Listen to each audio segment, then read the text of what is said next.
Hello friends, welcome to जागृति institute. दोस्तों, आज हम क्लास 10th का एनसीईआरटी बुक से प्रश्नावली 8.1 का क्वेश्चन नंबर 4 को सॉल्व देखेंगे। ठीक है, इसके बाद फिर आगे देखेंगे। तो चलिए हम शुरू करते हैं वीडियो को। देखिए यहाँ पर क्वेश्चन में क्या दिया गया है। यदि 15 cot a बराबर 8 हो तो साइन a और सेक a का मान ज्ञात कीजिए। ठीक है, क्या दिया है? 15 cot a बराबर 8 दिया है। तो ध्यान दीजिएगा, 15 cot a बराबर कितना दिया है? 8 दिया है। ठीक है, यहाँ पे 8 लिख लेते हैं।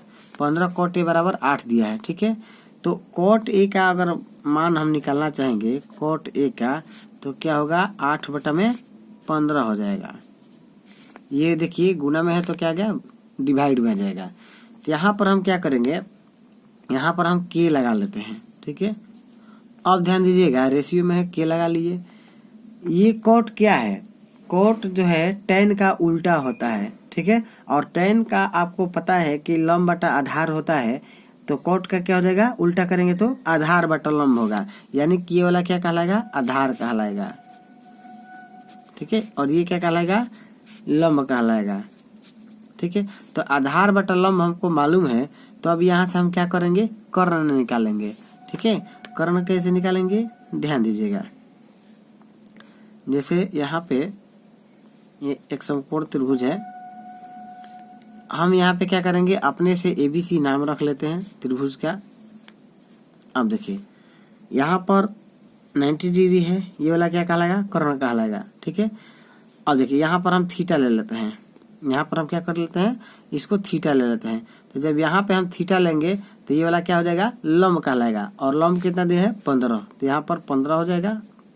ठीक है, अब चलिए ये लंब हो गया। जहां पर थीटा बनेगा कोण, उसके सामने वाला भुजा क्या कहलाता है?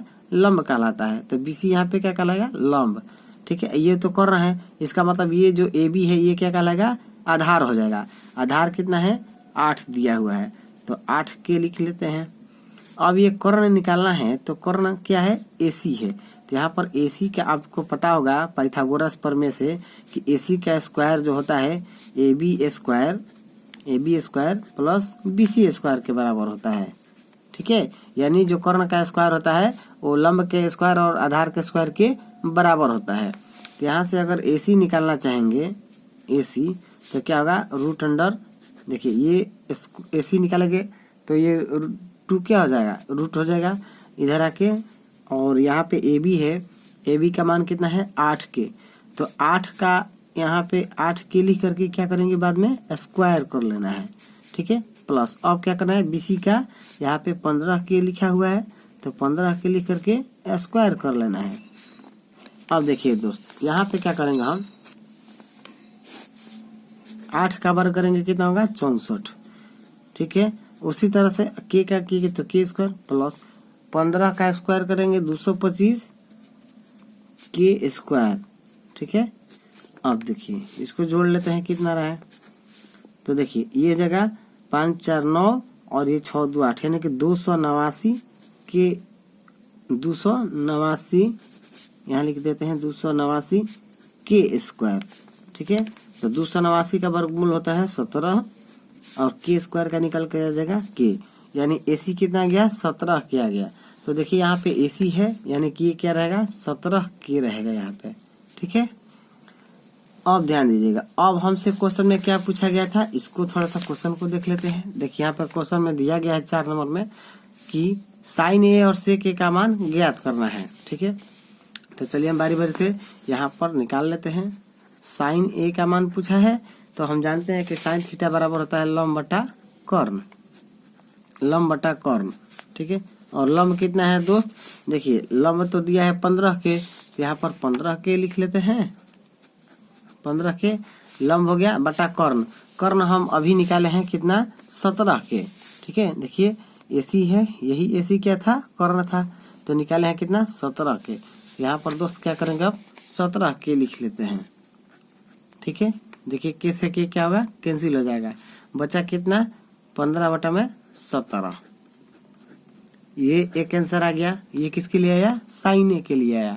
लेकिन एक और बात पूछा है, सेक ए का मान। ठीक है, उसका भी मान निकाल लेते हैं। सेक ए का सेक थीटा बराबर क्या होता है, सेक थीटा बराबर होता है दोस्त, आपको देखिए सेक क्या होता है, कॉस का उल्टा होता है, और कॉस का आप जानते हैं कि आधार बटा कर्ण होता है। ठीक है, तो सेक का जब निकालेंगे तो कर्ण बटा आधार लिख लेंगे। क्या करेंगे, कर्ण बटा आधार। और कर्ण देखिए अभी निकाले हैं कितना, यहाँ पर यहीं से भी आप देख सकते हैं, यहाँ पर कर्ण के लिए कितना लिखे हैं 17 के, तो 17 के यहाँ लिख लेते हैं। और आधार, आधार कितना दिया हुआ है, देखिए आधार दिया है कितना 8 के, तो यहाँ पर 8 के लिख लेते हैं। के से के कैंसिल, यानी हो जाएगा 17 बटा में 8। यह इस क्वेश्चन का आंसर हुआ। तो समझ गए होंगे दोस्तों, 4 नंबर क्वेश्चन तो हो गया। अब चलते हम फिर 5 नंबर क्वेश्चन पर। ठीक है, चलिए देखिए 5 नंबर क्वेश्चन में क्या बोला गया है।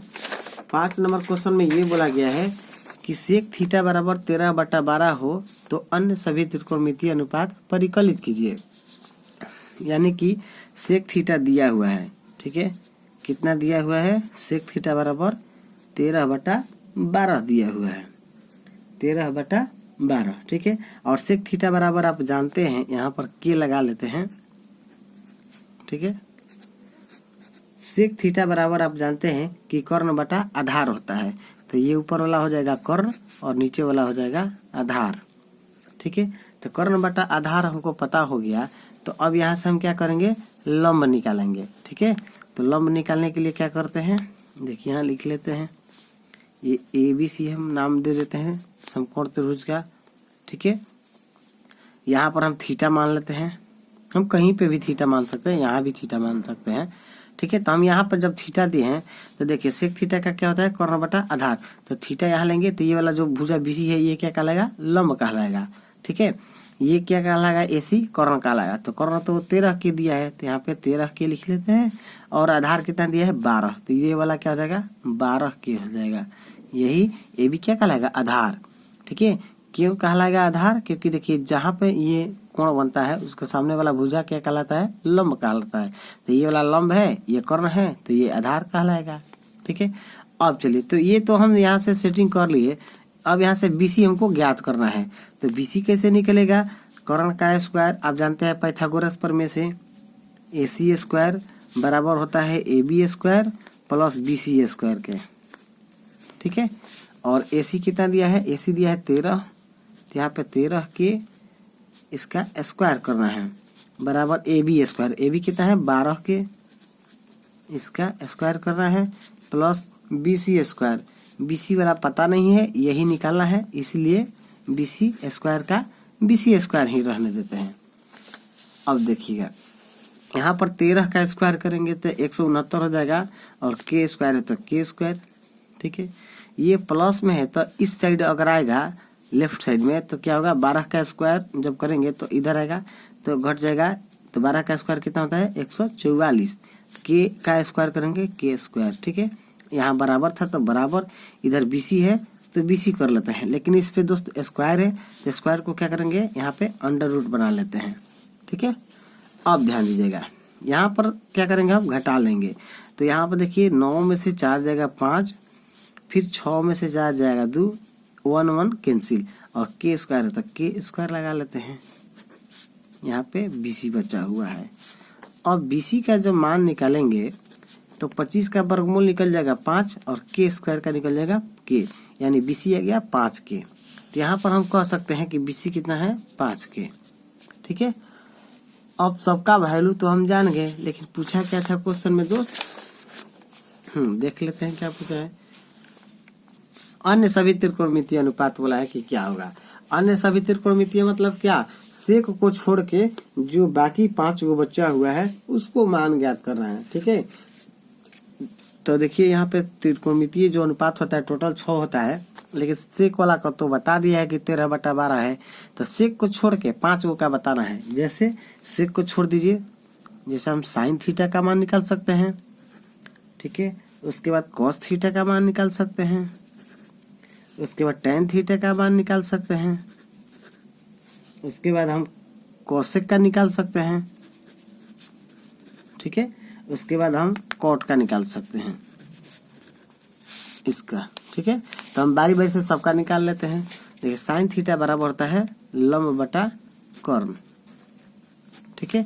कॉस थीटा बराबर क्या होता है, कर्ण बटा कॉस थीटा का होता है आधार बटा कर्ण, आधार बटा कर्ण, ठीक है। टेन थीटा बराबर होता है लंब बटा आधार, लंब बटा आधार। कोसेक थीटा बराबर होता है कर्ण बटा लंब, कर्ण बटा लंब, ठीक है। और कॉट थीटा बराबर होता है आधार बटा लंब, आधार बटा लंब। और सबका वैल्यू रखते हैं। देखिए साइन थीटा लंब बटा कर्ण है, तो कर्ण तो देखिए 13 यहाँ पे पता है, ठीक है। तो यहाँ पे कर्ण के जगह पे 13 लिख लेते हैं और यहाँ पे लंब रखना है। तो लंब देखिए अभी निकाले हैं, लंब कौन है, बीसी है। तो यहाँ पर नाम अगर देना चाहेंगे तो बीसी को हम यहाँ पे लंब लिख सकते हैं, हिंदी में लिख दिए, ठीक है। तो लंब अभी कितना निकाले हैं, 5 निकाले हैं। तो यहाँ पर क्या करते हैं, 5 के लिख लेते हैं, ठीक है। यहाँ भी के था, तो इस के से ये वाला के कैंसिल हो जाएगा, यानी बच जाएगा कितना, 5/13 आंसर। ये किसके लिए हुआ, साइन थीटा के लिए। अगर कॉस थीटा का मान निकालना चाहेंगे तो आधार बटा कर्ण है, तो आधार देखिए, आधार अभी यहाँ पे कितना मालूम है हमको, 12 के, ठीक है। तो आधार के जगह पे 12 के रहेगा और यहाँ पे कर्ण है, कर्ण कितना यहाँ पे रखे थे, 13, तो यहाँ भी 13 के रहेगा, के से के कैंसिल, यानी कि 12/13 हो जाएगा आंसर। ये किसके लिए होगा आंसर, कॉस थीटा के लिए। अब टेन थीटा के लिए निकालते हैं। टेन थीटा बराबर होता है लंब बटा आधार। देखिए अभी लंब के जगह पे क्या लिखे थे, 5 के, तो यहाँ भी लंब के लिए 5 के लिखेंगे और आधार है, ठीक है। आधार के देखिए यहाँ पे 12 के लिखे हैं, लिखे हैं ना, तो यहाँ पे क्या लिखेंगे, 12 के से के कैंसिल हो जाएगा, तो बच गया क्या, 5/12 आंसर, ठीक है। अब कोसेक थीटा के लिए लिखेंगे कर्ण बटा लंब। कर्ण अभी निकाले हैं दोस्त, देखिए कितना कर्ण निकाले हैं, 13 के, तो कर्ण के जगह पे 13 के रहेगा और लंब है, लंब देखिए अभी यहाँ लिखे हैं 5 के, तो यहाँ पे 5 के से के कैंसिल, यानी कि 13/5 आंसर, ठीक है। अब इसी प्रकार यहाँ भी निकाल लेते हैं कॉट का आधार बटा लंब। आधार अभी निकाले हैं, देखिए यहाँ पे लिखे हैं 12 के, तो यहाँ भी आधार है तो 12 के लिखेंगे और लंब है, तो लंब यहाँ पे कितना निकाले हैं, 5 के लिखे हैं, तो यहाँ भी 5 के लिखेंगे, के से के कैंसिल, यानी कि 12/5 के आंसर, ठीक है। तो इस तरह से समझ गए होंगे सबको, ठीक है दोस्त। अगर देखिए यहाँ पर कितना क्वेश्चन हो गया जी, हाँ 5 नंबर क्वेश्चन हो गया। अब हम चलते हैं 6ठे नंबर क्वेश्चन पर। अगर मेरा वीडियो पसंद आ रहा है तो आप अभी लाइक और शेयर सब जरूर करिए, ठीक है। चलिए हम 6 नंबर क्वेश्चन को देखते हैं।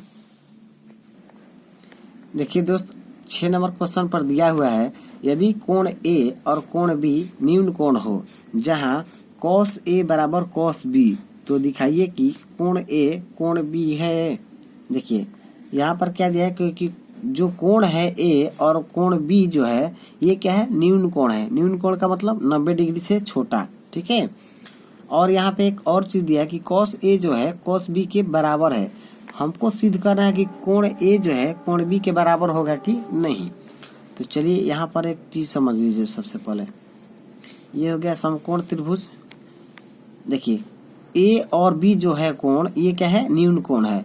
तो न्यून कोण मतलब क्या, यहाँ पर देखिए यहाँ पर तो समकोण बनता है, ठीक है। यानी कि यहाँ पर ना A रहेगा और ना ही B रहेगा। इसका मतलब यहाँ पे कौन सा नाम रहेगा, C रहेगा, ठीक है। क्योंकि यहाँ पे देखिए यहाँ पे न्यून कोण बन रहा है और यहाँ भी न्यून कोण बन रहा है, ठीक है।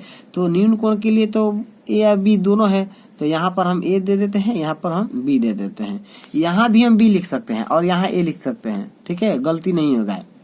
लेकिन ये C यहाँ पर आएगा, क्यों, क्योंकि क्वेश्चन में बोला है कि A B न्यून कोण है, तो सिर्फ यहीं पे A और B रहेगा, यहाँ पे फिक्स करके C रहेगा, क्योंकि यहाँ पे समकोण बन रहा है, ठीक है। अब आगे देखिए क्या दिया है, आगे दिया है कि cos A cos B है, ठीक है। यहाँ लिखा है ना cos A बराबर का चिन्ह cos B। तो देखिए यहाँ पर अगर हम हल करते हैं तो क्या लिखा है, cos A बराबर cos B, तो लिख देते हैं cos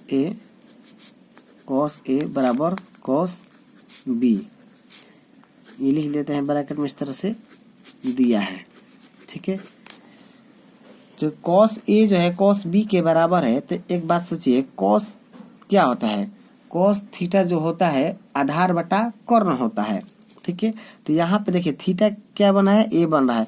तो अगर यहाँ पे थीटा लीजिएगा a के जगह पे, तो ये वाला क्या कहलाएगा, लंब कहलाएगा। बताए है ना, BC क्या कहलाएगा, लंब कहलाएगा। तो cos थीटा बराबर होता है, पहले सूत्र यहाँ लिख लेते हैं, cos थीटा बराबर होता है आधार बटा कर्ण। ठीक है, cos थीटा बराबर आधार बटा कर्ण। उसी तरह से यहाँ पे दिया है cos बीटा। अब की बार देखिए थीटा के जगह पे क्या दिया है, b दिया है, तो इसका भी तो cos थीटा का आधार बटा कर्ण ही होगा, आधार बटा कर्ण। अब यहाँ पे सेट करेंगे तो आपको अच्छा से समझ में आएगा। देखिए क्या cos थीटा, यहाँ पे cos थीटा के जगह पे क्या आ रहा है, a आ रहा है, यानी यहाँ पे थीटा a बन रहा है। तो यहाँ पे जब कोण a बन रहा है, ठीक है, थीटा यहाँ पे मान के चलिए, तो ये क्या कहलाएगा, लंब कहलाएगा। ठीक है, तो जब ये लंब हो गया a के लिए, तो ये क्या बचेगा, आधार बचेगा, क्योंकि ये वाला तो कर्ण होता है। जहाँ पे 90 डिग्री का कोण बनता है उसके सामने वाला जो भुजा होता है वो कर्ण होता है, यानी ए बी क्या है, कर्ण है, और ये लंब है, इसका मतलब ये वाला आधार है, AC क्या है, आधार है। तो यहाँ पे आधार लिखना है, यानी AC हो जाएगा। ठीक है, AC क्या हो जाएगा, आधार हो जाएगा। अब चलिए बटा कर्ण है, तो कर्ण तो क्या है, AB है, कर्ण तो हमेशा फिक्स रहता है। ठीक है, बराबर है तो बराबर, फिर यहाँ आधार है, तो इसमें देखिए अब की बार आधार ये वाला AC नहीं लिखेंगे। क्यों नहीं लिखेंगे, क्योंकि यहाँ पे अब की बार थीटा के जगह पे क्या है, B दिया हुआ है, यानी कि कोण अब की बार यहाँ पे लेना है B के जगह पे। ठीक है, तो यहाँ पे जब कोण लेंगे तो इसके लिए ये वाला जो AC है ना, ये वाला लंब बन जाएगा। ये क्या, इसके लिए B के लिए क्या कहलाएगा, AC लंब हो जाएगा। ये तो कर्ण है, ये लंब हो जाएगा, B के लिए ये वाला लंब हो जाएगा, इसका मतलब ये वाला BC क्या हो जाएगा, आधार हो जाएगा। तो आधार की जगह पे BC लिखेंगे, बटा कर्ण है, तो कर्ण तो AB ही रहेगा, कर्ण तो बदलता नहीं है, इसलिए AB लिख देंगे। ठीक है, अब देखिए यहाँ से क्या होगा दोस्त, AB है, इसमें भी AB है, यानी कि AB से AB क्या हो जाएगा, कट हो जाएगा। जब ये कट हो जाएगा तो बचेगा क्या, AC बराबर BC। ठीक है, यानी कि जो AC भुजा है वो BC के बराबर हो जाएगा। तो देखिए हम आपको चित्र में दिखा देते हैं, AC BC के बराबर है, तो AC यहाँ पे है, यानी कि ये वाला जो भुजा होगा BC के बराबर होगा, ये वाला भुजा इसके बराबर हो जाएगा। तो देखिए ये बराबर से हम इंडिकेट कर दिए, इस तरह से चिन्ह कर दिए, मतलब क्या, ये वाला जो भुजा है और ये वाला जो भुजा है आपस में बराबर है, इसलिए इस तरह से हम एक लाइन पार करके दिखा दिए। ठीक है, तो जब AC BC के बराबर है तो एक चीज आपको याद होगा। ठीक है, जब ये दोनों बराबर हो जाता है, जब भी कोई त्रिभुज में दो भुजा आपस में बराबर हो तो उसके सामने का जो कोण होता है वो भी बराबर हो जाता है। ठीक है, तो यहाँ पे अब इस तरह से लिखना पड़ेगा, चूंकि हम जानते हैं कि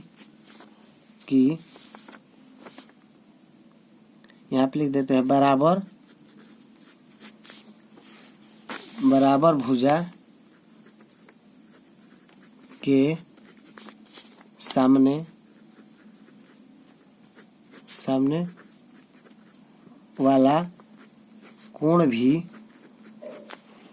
सामने वाला कोण भी बराबर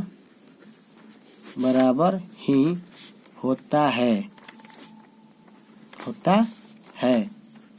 ठीक है, अतः अब देखिए यहाँ पे जब हम लिखवा दिए कि जब भी बराबर भुजा होगा तो उसके सामने वाला कोण क्या होगा, बराबर होगा। इसका मतलब है देखिए ये BC जो है बराबर है AC के, इसका मतलब इसके सामने B के सामने कौन कोण बन रहा है, ये वाला कोण बन रहा है A, और A के सामने कौन कोण बन रहा है, B बन रहा है। ठीक है, तो यहाँ पर कहने का मेरा मतलब है कि जो AC है BC के जब बराबर दिया रहेगा, यानी ये वाला जो भुजा है BC के बराबर होगा, तो ये A वाला कोण और B वाला कोण क्या हो जाएगा, आपस में बराबर हो जाएगा। इसलिए हम यहाँ पे लिखे हैं कि अतः कोण A बराबर हो जाएगा कोण B के, और यही हमको सिद्ध करना था। ठीक है, अब लिख देते हैं इस प्रकार सिद्ध हुआ, सिद्ध हुआ, यही इस क्वेश्चन का आंसर हो गया। तो इसी तरह से आपको एग्जाम में लिखने हैं। ठीक है, ये वाला इस तरह से शो करके उसके बाद ये कट कर देना है। उसके बाद ये लिखने के बाद ये वाला बात जरूर लिखना है कि बराबर भुजा के सामने वाला भी कोण भी बराबर ही होता है। ठीक है, उसके बाद इस तरह से लिख देना है कि इसलिए कोण ए कोण बी के बराबर हो जाएगा। ठीक है, और लिख देना है अंत में कि ये साबित हो गया। तो समझ गए होंगे दोस्तों। चलिए आज के लिए इतना ही रहने देते हैं। वीडियो कैसा लगा कमेंट बॉक्स में जरूर बताएं और ज्यादा से ज्यादा इस चैनल को शेयर करें। थैंक यू, धन्यवाद।